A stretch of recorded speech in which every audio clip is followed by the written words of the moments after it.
Today, we're going to test out a new camera. The Tapo C615F kit. Camera on. Hello, little camera. Put this on the roof. Actually, I have been testing it out for the past week or so, and this setup comes with camera, floodlight, solar panel, lots of features, and no subscription fee. No wiring is required to set it up, so you can put it pretty much anywhere within Wi-Fi distance, as long as it gets just a little bit of sun. Now, I love checking out products like these, especially things that are actually useful and that give you more like control as a person. But of course, the question is always like, how useful is it actually? Is it worth the price? And I mean, is it any good? So let's find out. I have an interesting new product to test out today. Battery powered floodlight camera kit with solar panel. Let's unbox, shall we? Okay, here is the camera. Kind of cool that it has a floodlight and a camera in one. Some sort of bracket, camera and floodlight, solar panel. So let's take a look. I would imagine this kind of goes like this, right? Okay, well, I'd say there are 3 basic steps to get this working. We have the first step, assembling, like taking everything out of the box, charging, got a cord. Okay, camera has been charging overnight. We are ready to go. Let's set it up. So the first thing I'm going to do is download and install the app and connect it. Camera on. I had no issues. It was quick and painless. Okay, so that. The SD card is not formatted. Okay, so test Wi-Fi signal and preview. Okay. Okay, I have the camera on the shelf there. I am seeing it on the screen. Everything that's going on. Hello, little camera. You look so cute. Now we just need to mount it. How hard can that be? It should be pretty easy, actually. We have the solar panel, and we have the mounting. We have the camera.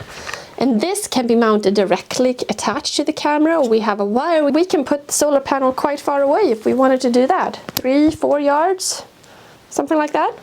Everything's looking good so far. Okay, so I want to install the camera right here. I first tried it out with the clamp just to see if it was a good location. I think we're going to put the solar panel in a slightly different position. We can either plug this directly into the camera, or we can plug it into this wire, extend it. This wire. Okay. Let's see what we're getting. It's about maybe 2 seconds delayed. Something like that. Put this on the roof. So a shed like this, not wired with electricity, quite a dark corner, may I add. It's an excellent candidate for a camera like this. So I mentioned it needs some sunlight. Well, how much? Ideally, it should get on average 45 minutes a day, which really isn't much. And if it was dark and rainy for a week, I mean, it should be absolutely fine. This camera doesn't really use that much power. So one thing you can do using the app is to call basically whoever is in front of the camera. Hello? Hello, can you hear me? Yes, I can hear you. Who are you? Delivery. Pan and tilt. We can move down. We can move to the sides. Let's turn the light on. Oh, wow. It comes on for 15 seconds. Manual alarm. What do you think, Darwin? Night mode. Okay, we got lights coming on here. Check this out. Day mode for the camera is like this. And then we go to night mode. We get the lights on the camera. And auto. Okay, I guess it senses now that it is not night.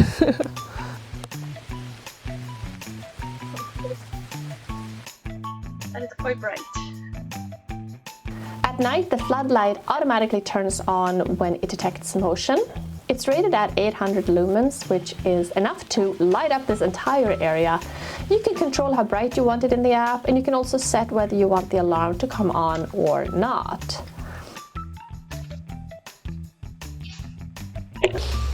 I thought we would try a different location. So this time I'm going to attach the solar panel right on top of it since we're on a tree. I take off the extension. Okay. And then we attach the solar panel to this guy right there. We can place this pretty much wherever we want. And like we could, you know, we could do it up like that or more like that. I'm gonna go kind of like that.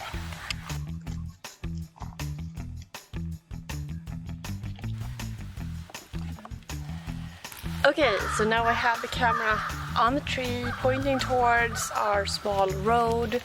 I like the fact that, I mean, I could put this on any tree here within our Wi-Fi range, and as long, you know, as it has some access to the sun, it's fine. No wiring, nothing. You could even, you know, try a spot on, see if it works. If not, move it. It's so quick.